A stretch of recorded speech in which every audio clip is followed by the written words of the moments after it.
Hello and welcome to The Entrepreneurs on Monocle Radio, the show all about inspiring people, innovative companies and fresh ideas in global business.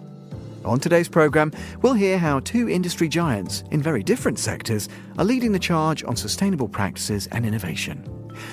First, we'll hear about one of the few remaining luxury leather goods companies that still manufactures here in the UK and prides itself on handcrafting only the finest products. We are the designers within the business and we know what we can make. We have people from our factory involved so they can turn around and say, well, it's a lovely idea, but it costs so much to make, we'll never sell any. Well, that's pretty important for any business. Then we'll head to Finland to tour the research and development centre of a world-renowned engine manufacturer and hear how they're developing solutions to power the green transition.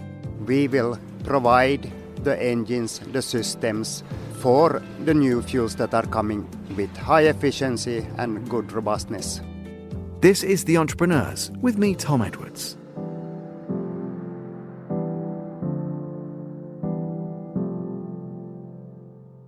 You're listening to The Entrepreneurs. Robert Ettinger is the managing director of the eponymous luxury leather goods company, renowned for its superior craftsmanship and heritage. It's a brand Monocle followers will no doubt be familiar with from our previous collaborations and areas of mutual interest. And if Robert's surname didn't give it away, it's a family business started by his grandfather in 1934. Back then, Ettinger manufactured in the traditional leather goods area of London before moving operations to the West Midlands in Walsall, a town internationally famous for its leather trade. In that time, the brand established itself as a quintessentially British venture with a reputation for timeless elegance. It gained further recognition in 1996 when the company received a royal warrant from the then Prince of Wales, now King Charles. And with that stamp of approval, Robert embarked on establishing Ettinger internationally, all while preserving its vital UK design and manufacturing foundations. Robert stopped by Midori House to talk about Ettinger's 90th anniversary, their new collections, and what's next for the brand. He began by telling me more about the company today. I think we're not high fashion. We don't change our collections every 6 months, which is, I think, it's a good thing nowadays for sustainability as well. Our products last a long time. They can be repaired. And in fact, we've just started a new repair service. And we get products back that have been used for 20 years. And we just restitch them or put a new piece of leather on the back. And that, I think, is important in this day and age. People realise they need to buy things that will last far longer and then things that can be fixed and repaired. And I think we're seeing this on TV programmes, the repair programme, where they show how electrical appliances and leather goods and handbags and clothing can be fixed, can be repaired and will last a lot longer. Can you get enough craftsmen and women? We are taking on a few younger apprentices. It's quite hard, though. I mean, in Britain, a lot of our manufacturing, be it in whatever trade, metal and car manufacturing, has disappeared. It's because of cost. But I think now, slowly, things are coming back. It will take a long time. And what we mustn't lose is the skills of teaching people how to make something. Once we lose the skills and there's no one to teach the people, then it's lost forever. And is it incumbent on end users, customers, your clients, to understand that in order to foster that creativity and to encourage those skills to endure, they need to pay a premium? In the conversations you have with customers, are they happy to do that? Because obviously that's part of the fabric of what Ettinger stands for, isn't it? Yes, our customers, they are. They're buying our products. And what's quite interesting, since we started selling online direct to the public, the age group that are buying our products, the most people are between the ages of 24 and 46, and that's younger than we thought. So even though we're not high fashion, we are selling to that age group, which is good. What does that mean, Robert? Because that's younger. I would have skewed my guesstimate up probably a decade or so. Do you have to then recalibrate your approach, or actually do you absolutely not have to do it because something's working and it's working well? It is working. We haven't done anything fundamental to try and bring that age group down even more.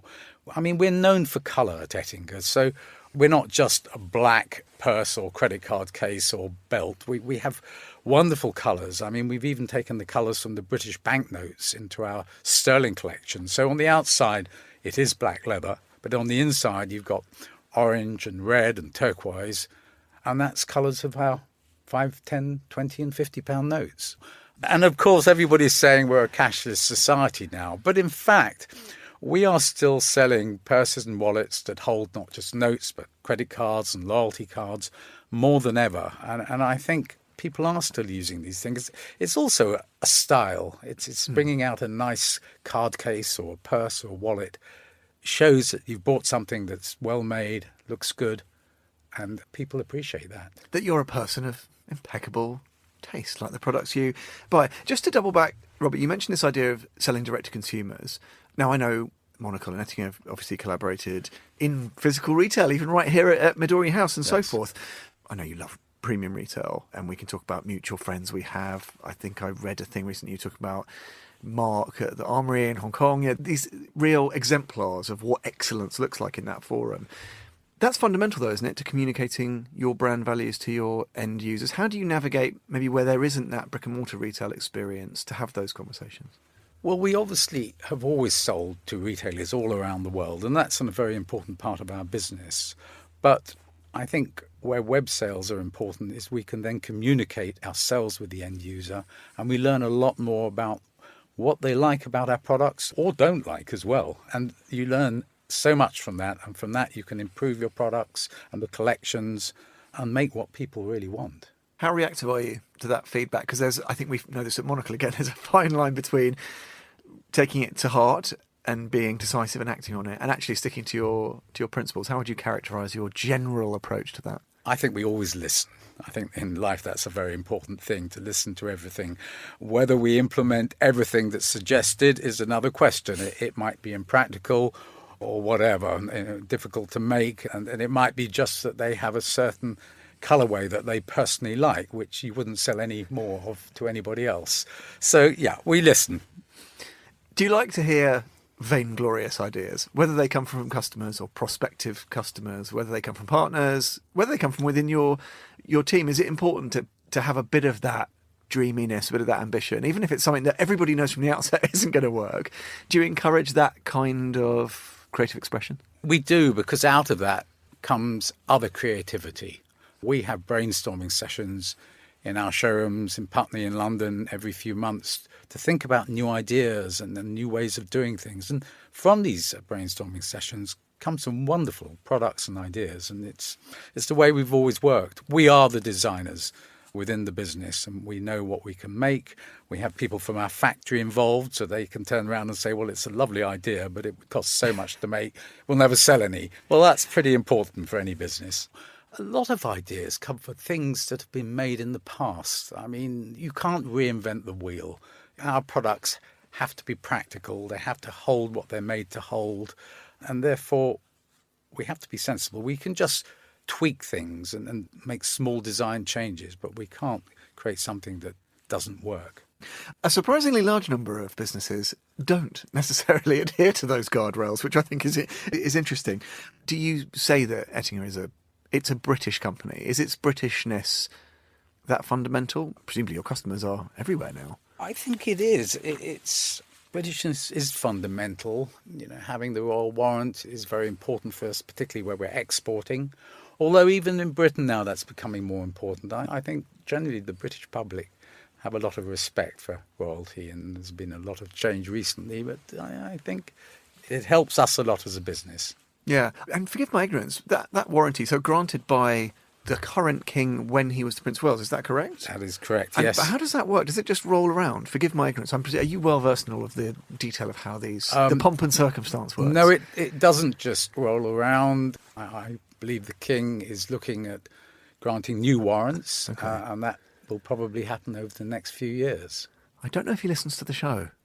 Tell me about that idea of selling that overseas. Does it ever surprise you the way that your customers in other markets, and obviously you have big following in Asia, but globally, how they engage with the Britishness of Ettinger? Or does it sort of actually fulfill your expectations usually? I always remember going to Japan about 25 years ago, and slightly longer than that, and we didn't have the warrant, and we visited a number of companies who wanted to represent Ettinger's, but they didn't decide and they didn't take us up.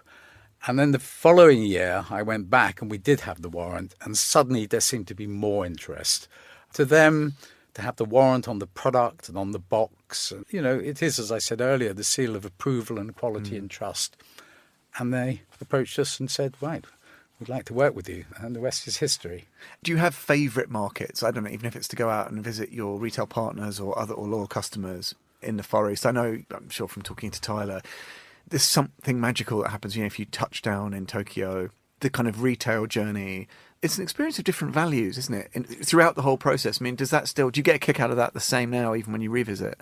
I get a kick out of going to Japan because everything is so perfect. I mean, to produce a product for Japan is hard in the beginning. You have to create something that's 110% right. And if you do that, they will buy it. But when you go there, everything is finished. I mean, everything's so clean, and you could eat off the floor in Japan. You really could. And you get on the bullet train and it arrives 3 minutes before it's due to leave. And for 2 minutes, 4 cleaners get on and scrub and vacuum in it before the passengers get on. And it's just lovely to see that. Should we even try and replicate that? I think that experience is really profound. I remember sitting in the green car on the Shinkansen and seeing the attendants bowing to an empty carriage as they pass through the train as a point of principle. That doesn't work here, but yet you can deliver for that market. Do you think we should try and not replicate, but ape some of those approaches? Or actually, do you just have to accept the limitations of being in the market that we're in? You know what? In Japan, it's a state of mind. I also remember when I was flying out of Narita back to London and sitting in my seat in the plane, and the baggage handlers had loaded the plane and closed the doors and then stood back from the plane and bowed as we moved off. And I thought, it doesn't cost anything, that sort of thing, but it's just a nice way of doing things. You feel that they appreciate doing their job and doing it for you as a passenger on the plane. That's Japanese. Yeah. Robert, what are you most excited about? I ask this question every time I sit down with different entrepreneurs and leaders of businesses in this programme. But the reason I do it is because it intrigues me. Do you have to strike a balance between your ongoing personal growth and personal experiences that might spark that next great idea? You've got all the demands of the business on you and that weight of history, which we spoke a little bit about earlier. How do you calibrate all of those different things, and how do you ensure that you are getting that inspiration, those moments where you see something new, experience a great retail moment, find a great product that might spark a different chain of thought? How do you weigh up all those different things and ensure that you have the requisite excitement each day to tackle all these things with alacrity? I think you never stop learning. You've got to listen to everybody and everything, because from that, you then create new ideas and have new experiences. And I think it's very important to involve everybody in the business, to think about the business as well. Not just the designers and the people who make, people who are, in the marketing, and everybody can add something. And from that, then you create a product that is nearer perfect. I'm interested by that because so much what you say is about getting out into the world, being around people. How's that manifesting itself in terms of Ettinger products, travel and accessories? Again, stuff we've worked on with you before, new lines, picking up the fact that people have now realised it's important to get out into the world and they want to take some nice things with them. What kinds of things have you got up your well-tailored sleeves? Well, we're just designing and we'll be launching in the next few months a new collection of carry-on luggage and tote bags and weekender bags. We're working and designing a new range of travel games, things like cards and liar dice, chess, backgammon, dominoes, that people can take with them and play these games whilst they're relaxing with their families and friends. I love that, you see, and it speaks to a certain important levity that you have to bring. Listen, running a business is a serious occupation, but we can have some fun. Have we forgotten a little bit, do you think, how to approach things with a slightly sunnier disposition? Look, I mean, a business is serious and it's hard work nowadays. Probably harder now to run a business than it was in my father's time.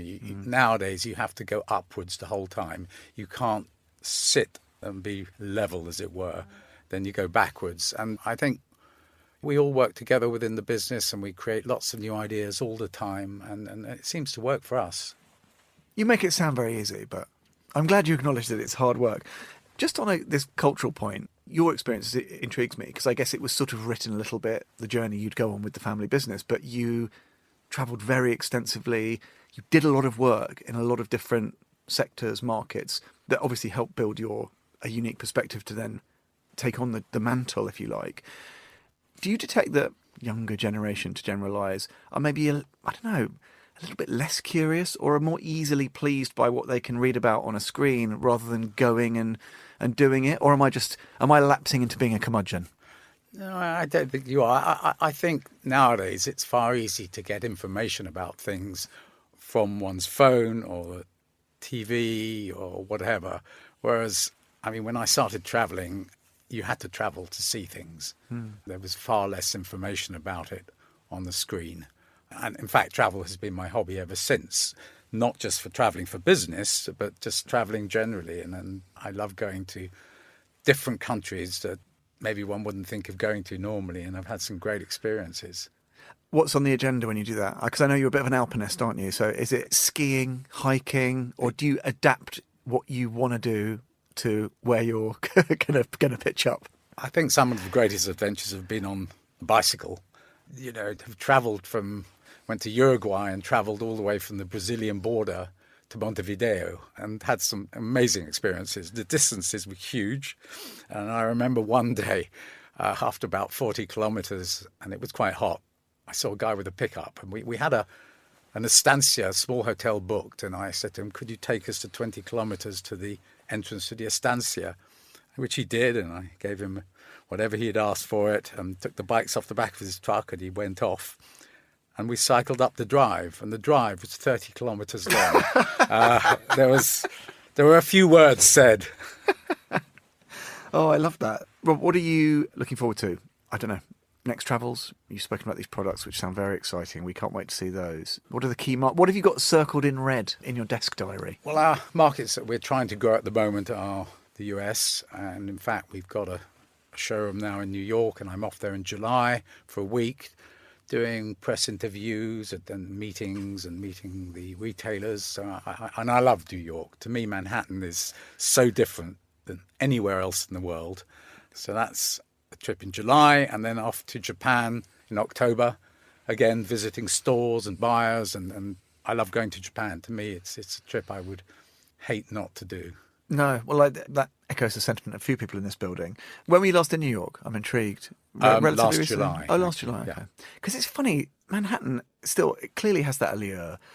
And it always had a roughness around the edges that was quite compelling, but it's kind of falling apart a little bit. I don't know. It's a funny moment, isn't it, there? I think it's a bit like London, the distinct little areas, Little Italy and Chinatown and the garment district. They're disappearing because it's becoming like London, gentrified, and they build apartments and people move into the areas, and then the old businesses can't afford to be there anymore. So yes, it's happening in New York, in Manhattan, it's happening in London, and in many big cities around the world. They're not what they were. Well, that kind of brings us full circle, and we started off talking about the origin story of Ettinger being in London, making things in EC1. Yeah. Heaven forbid. Is that an idle fantasy, the idea that we could get back to the idea of making things in the hearts of our cities? Because it sparks something really exciting. It can happen a little bit in an experimental way. Do you think that could happen? Could we get back to that idea of making things where the people are? It's a nice idea, but I don't think it will happen. It's the cost. It's rents and rates, and you have to move out of the city to be able to afford to have a manufacturing factory. Oh, that's a shame. It is. I thought you were going to pitch in with a way we could do it. We had to move out of London, and it's a lot further away. I was there yesterday. I got up at 4 a.m. to be there by 7. So it's not ideal, but it's fact. It's the way it is. Yeah. And how are things up in Walsall? It's all good? It's Happy good. there? I mean, many of our team there have been with us all their lives. They join when they're 16 and they leave when they retire. And up there, it's still much more like it was in London. And many of them live within walking distance of the factory because when it started, there was very little public transport. So people lived in the areas around where they worked. I mean, that's great, isn't it? That's one of our Monocle quality of life standards, being able to walk to work, make something with your hands. Do you think we just need to slow down a bit and I don't know, tell those stories and take a bit more satisfaction from doing the products are not simple to conceive or make, but if you know what I mean, doing simple things properly. I think we should try and slow down a bit and think a bit more about what we're doing and how we're doing it. But in this day and age, it's difficult to go backwards. I think it will slow down. It has to, but we won't go back to what we knew about, what it was like 25, 30 years ago, no. That was Robert Ettinger, the managing director of Ettinger, and you can learn more about this brilliant family business by heading to ettinger.co.uk. That's also where you can find their new line of travel bags and accessories. You're listening to The Entrepreneurs.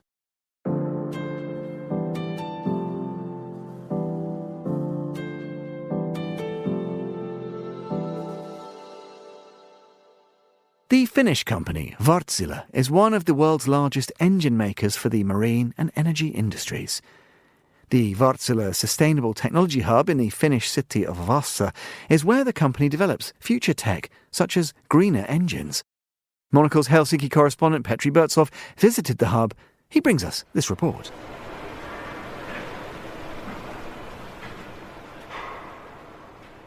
Often, when we talk about fighting climate change, the focus is on our actions as consumers. While that is important, a greener future is not possible if companies and industries don't change.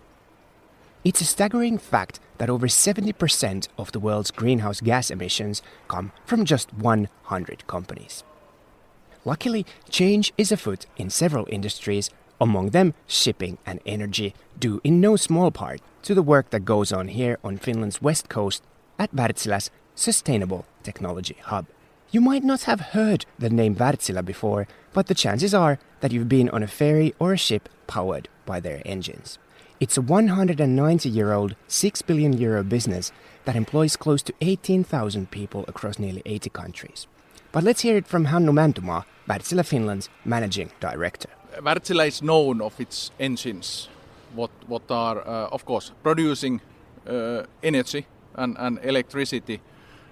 Big engines, over 20 megawatt, the biggest units and the world's biggest ships are having often our solutions and generating then the energy and electricity. Same in the power plants, in the land-based.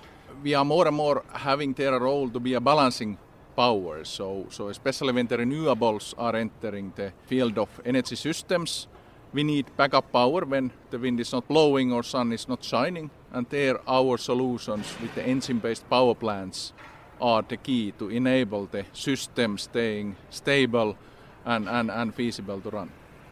The shipping industry has strict zero emissions targets to meet, which is why companies such as Wärtsilä have no time to waste. Developing greener engines is at the heart of what the company does. Wärtsilä strategy is really to shape the decarbonization of marine and energy.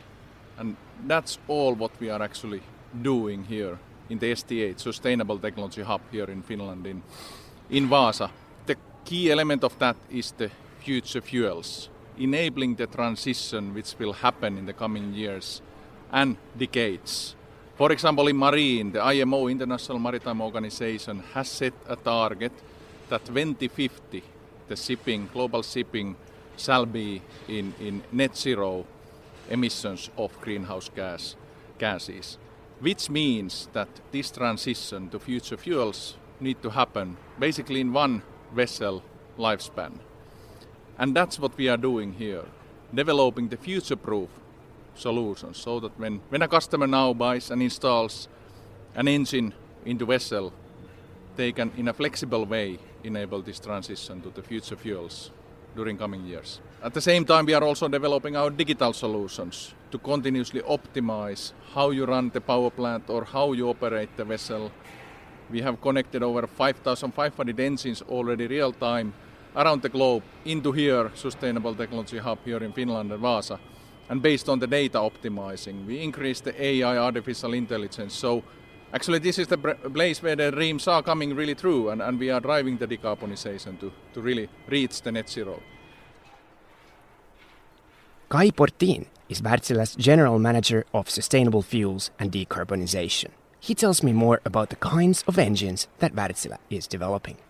As I'm working in engines R&D, we are very much looking into new future fuels that will be net carbon free.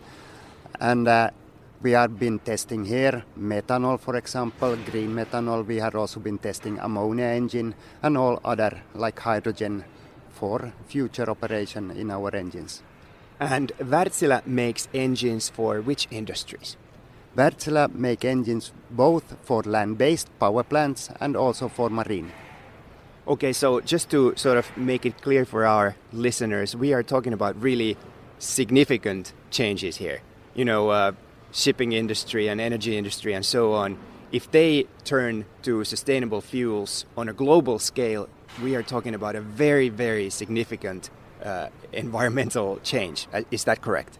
Yeah, absolutely. And what we want to show here and what we are doing is that we show we are not the bottleneck.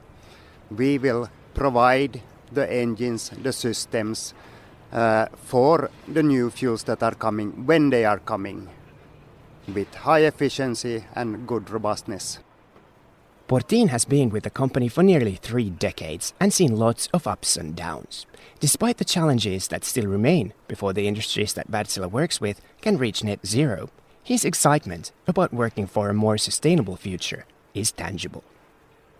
Yeah, if you ask what our big hurdles are, they are small compared to others. The big hurdle is, of course, how to get the green alternative fuels to the right places with the right cost, produced in a sustainable way. After that, our part is easier. And of course, we all the time need to look at the efficiency, that we use as little fuel as possible. We need also to look at other emissions that are not global emissions, like NOx, SOx, and the particulates, smoke, and so on, when we develop our engine. But hurdles for us are very small. They are more of happy challenges that we see. Yeah, it's the best time to be in R&D now. A lot of things are happening in the world and everybody wants change and need change, and we can provide it. So, yeah, I love it. For Monocle in Vaasa, Finland, I'm Petri Burtsov.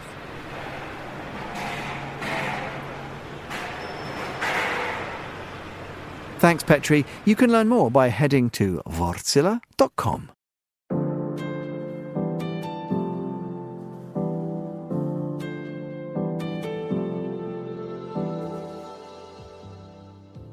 And that's it for this episode of The Entrepreneurs. We'll be back at the same time next week. The programme was produced by Laura Kramer, with audio editing by Tamsin Howard. Listen again and find out more about the show at monocle.com. That's where you can subscribe to Monocle magazine and read more about better businesses every month. You can follow us and catch up with the archive of past programmes via your preferred podcast platform. If you'd like to get in touch with the team, email Laura. She's on lrk@monocle.com. I'm Tom Edwards. Goodbye, and thanks for listening to The Entrepreneurs.